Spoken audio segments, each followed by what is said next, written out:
Hello everyone, and you're once again welcome to today's tutorial. Guess what? I'm still your Shoemaking Made Easy tutor, Odurole Mojibola. Today is going to be a special one because I'm going to be teaching and training us on how to create this. And for those of us who are watching my channel for the first time, what we practically do here is make shoemaking easy. And how do I do that? By showing us simple techniques in which you can actually create your upper, you can create your designs, you can also create your insole and last and bottom perfectly well, just like what you have me do here. So today I have a pattern template for this. The pattern template includes this, all of the things I use for this particular sandal, including my square shape insole. I'm sure you want to see how to make use of the pattern as well as how to access the pattern. Sit back and I'm gonna be right back. So as you can see, I've cut them all out and I've drawn the upper on my lining. So I'm just going to apply my contact cement adhesive on all of them and then place them right back and stitch all around. If you don't want to stitch, it's no problem. Make sure you apply your contact cement adhesive on this side as well as on this side. When they are both dry, you go ahead and place it and trim them all out. That's all you need to do. But if you intend to stitch it, of course, just apply your contact cement adhesive, place them this way, and then go ahead and stitch all of them before you trim. Don't trim before you stitch. Stitch, then trim. So that's basically what I'm going to be doing now.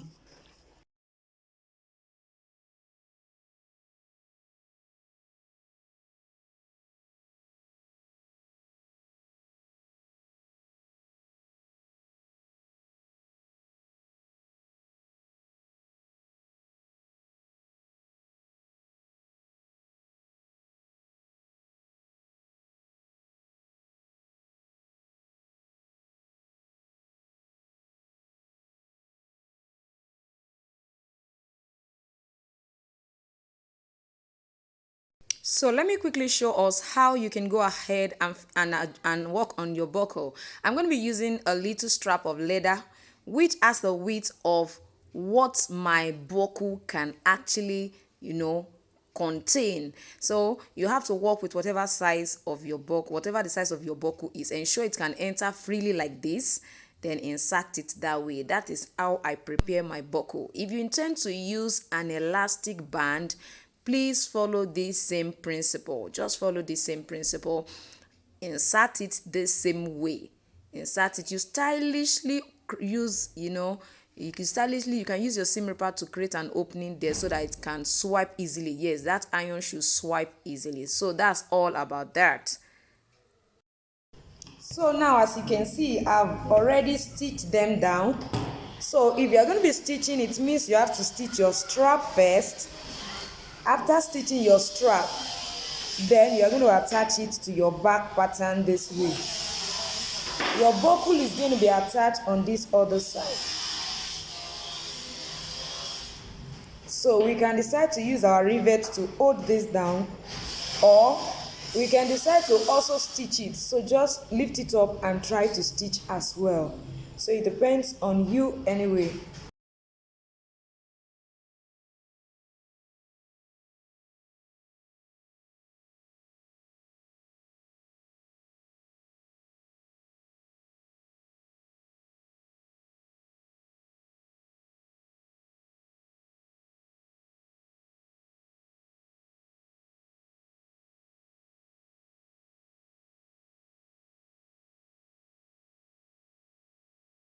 So I have already trimmed it out. As you can see, creating it yourself, you can decide to position it on your last this way.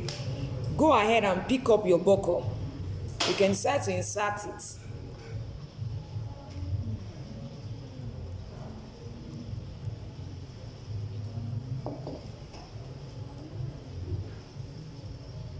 So now that you have inserted it, you can see what I'm having. Just try to adjust it. But for those of us who will be going for the pattern template, I need you to know that you don't need to go through any of this stress. All you need to do is to follow all of the points that I have actually position on it. So it's actually going to stay this way. It's going to be there this way. I hope you can see it. So I'm going to punch right in here. I don't like my rivet being obvious, so I don't do it outside. I'm going to be punching right in here. So, and my buckle, my strap is going to enter it this way. So let's quickly go ahead and punch that so that you can see what it looks like. So if for your own pattern, for those of us who are going to be going for the pattern template, you will see the mark right there where you should put your buckle. So just go ahead and punch that part and then fix your buckle right there.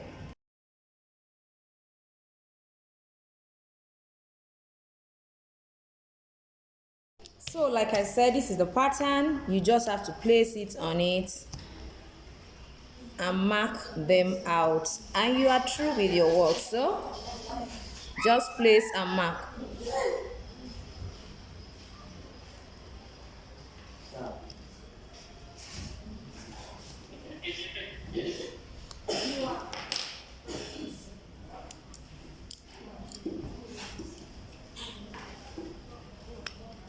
So just go ahead and punch all of the openings that you have created using the templates. Please take your time. If you don't have a punch plier, you can actually make use of the hollow punch. Now, you definitely need to get your utility knife. Get your utility knife to open that particular space. Now, considering the PDF file that I was actually referring to, I'm sure you can see all of them are actually intact. Now, for the front pattern, we are going to be having an extra design on top of it. You can see that everything, this is it right here. You already have where you're going to be punching. For the center front, this is where you're going to be punching. So let me quickly fix that for us to see.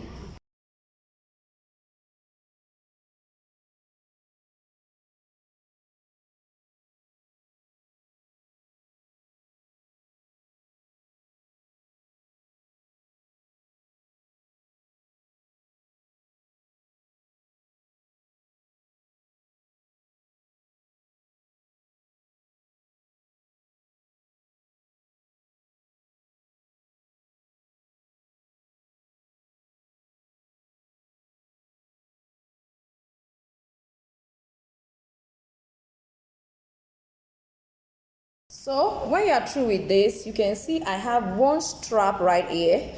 That is what we are going to be using all around this particular place. After you have held it down with your rivet right here, you can decide to use your shoe glue to hold it down right here. Although this is quite long, you can actually reduce it. So I'm just going to stylishly use my shoe glue to fix it down.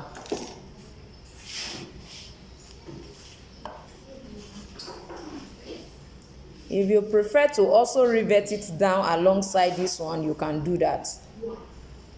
But I am actually going to be fixing it this way.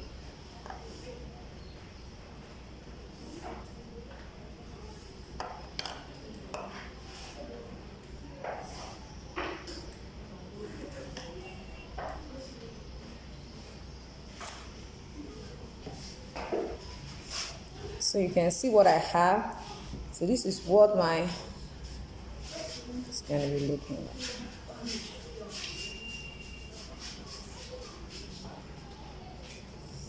So since we already have all the necessary opening, I'm just going to go ahead and place my pattern on top of my sole and do all of the opening, as you can see what I have here. So let's go ahead.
So now that we have already done all of the opening, just go ahead and apply your contact cement and the adhesive, and then use your last to perfectly fit it, or use the child's leg.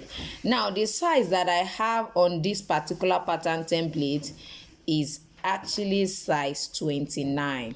Size 29. So for anyone who is actually going for the pattern template, you can just let me know what size you would love to work, what size you would prefer for the child, so I can just guide you on what to do to it. That's the essence. So you have that privilege as well when you have access to it. You can see what I have. I'm going to allow it to dry.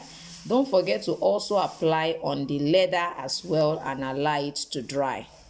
That's very important.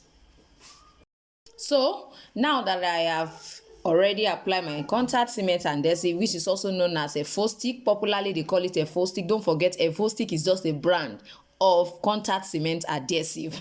So now that I have this, now if you look at my shoe last, you see that we have size 25, and I told us that this particular size is size 29. It's so amazing that your shoe last is not a perfect determinant of how to last your footwear. I keep saying this, except you check, you are not sure whether it's actually what it's molded there that is the actual size. So that's part of what I actually teach in my classes, how you can actually understand, okay, what this size is actually meant for. Can I use it for size 22? Can I use it for 28?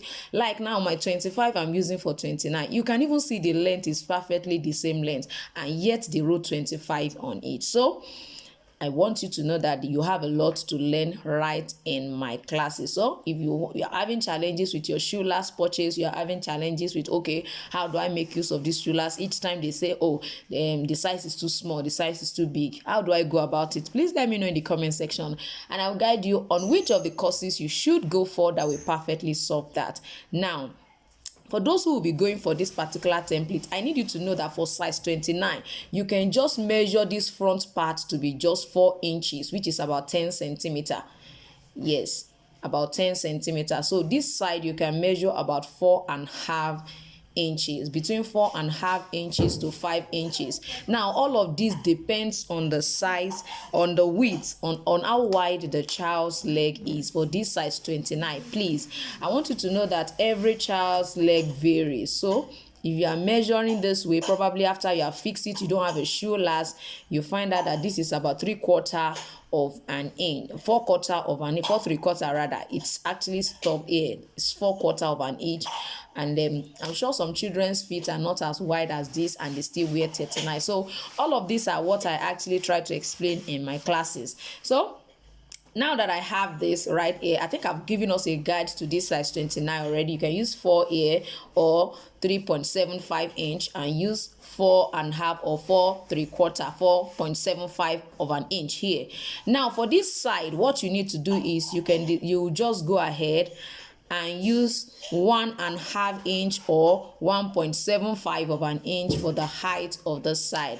1.5 inch or 1.75. 1.5 is the same thing as 1.5 inch. And please, when you are using your tape rule, this is the inch. This is the side that has inch. So you are going to just measure from here to now. Let me show us what I mean. Can you see this? This is 1.75. It ends here. You can see what I have, 1.75. So your height from here to here has to be 1.75. So you can work with that if you don't have a shoe last. I've just given you a free guide to how you can actually create a back pattern for children's sandal. Although this has to do with their sizes, which has respect to their ages as well. So let me just go ahead and fix all of this. Make sure you pull so that this side doesn't keep opening. So I have the side, and I'm going to also pull this backward. So you come to the back. Since you have it perfectly positioned, ensure that it is okay. Then you go ahead and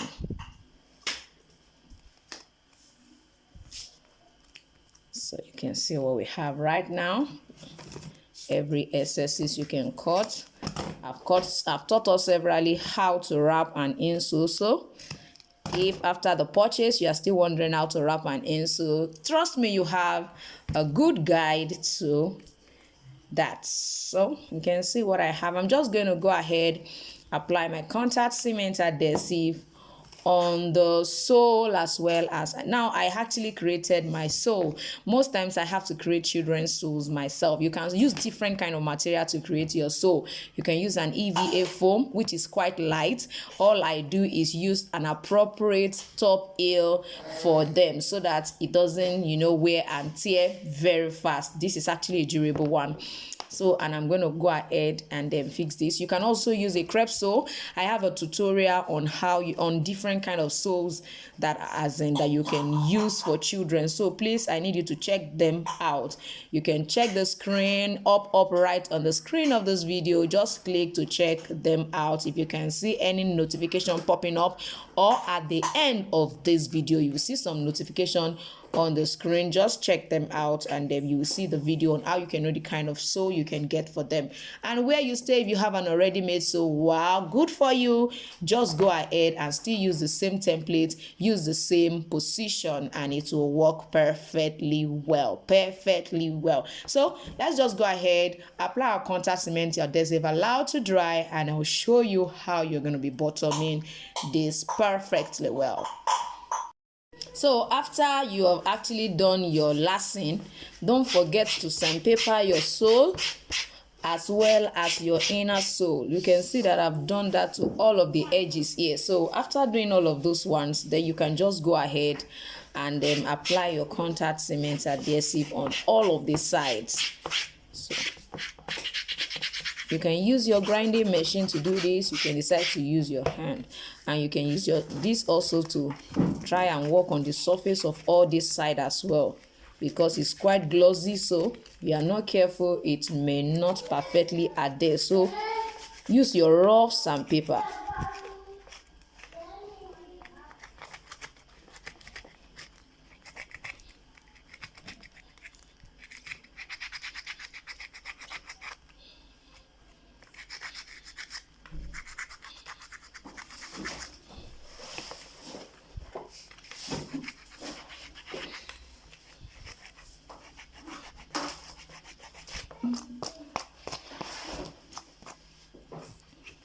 So let's go ahead and apply.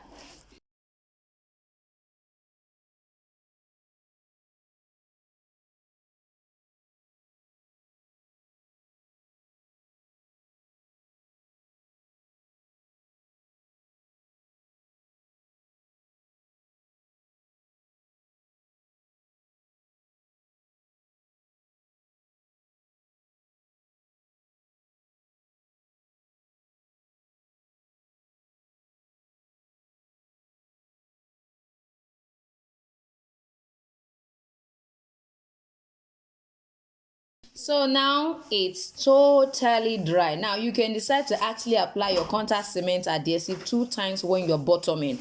Allow it to stay for like 1 hour to 45 minutes. Between 45 minutes to 1 hour. If 30 minutes is okay by you, fine. It depends on the rate at which your contact cement adhesive totally dries up. So I would suggest between 30 to 1 hour. You can leave it and then reapply again. So after reapplying again, you can leave that for 10 to 15 minutes and then go ahead and bottom. So what it does, it makes them adhere properly. So you can see my right hand is holding the sole while my left hand is holding the inner sole. So make sure that you follow that particular process, especially if you are using your right hand. For somebody using the left hand, you can actually do otherwise, but if you use your right hand majorly, please follow my own process. Now you try to check it so well that you position it properly. Can you see what I'm trying to see? So you can see that the front, I'm still trying not to touch. It's not touching it. Please just do this gently. You're not in a hurry, so there's no reason to be in a hurry.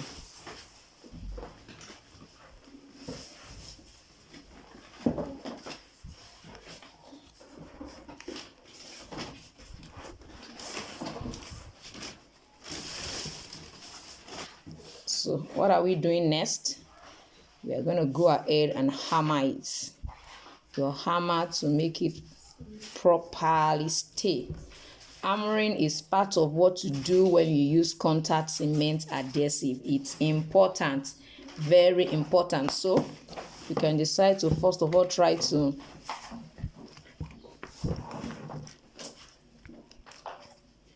for all of the edges. I want you to know that the only thing you can do to avoid you having contact cement adhesive all around here is, first of all, place this particular sole on top of your insole and mark out where you want to apply the contact cement adhesive. By the time you do that, you'll find out that you are not going to exceed those areas. Thereby, you find out that everywhere is neat.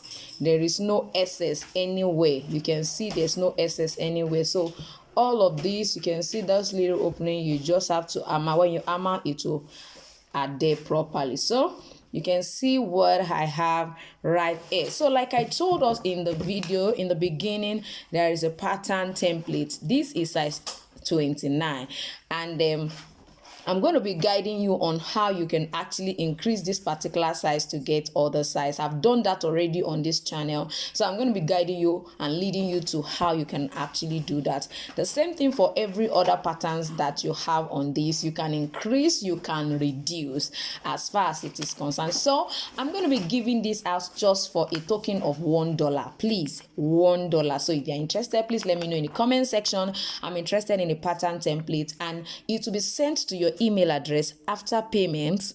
Then you will go ahead and download it. You will download it. When it's sent to you, you will print it out in actual size setting. Make sure you inform whoever is actually printing for you, or you set up your printer on your system to actual size setting so that it will print out the actual size of what I have right here. This is so long. It's such a, and I'm sure you have not imagined this on probably on a hill.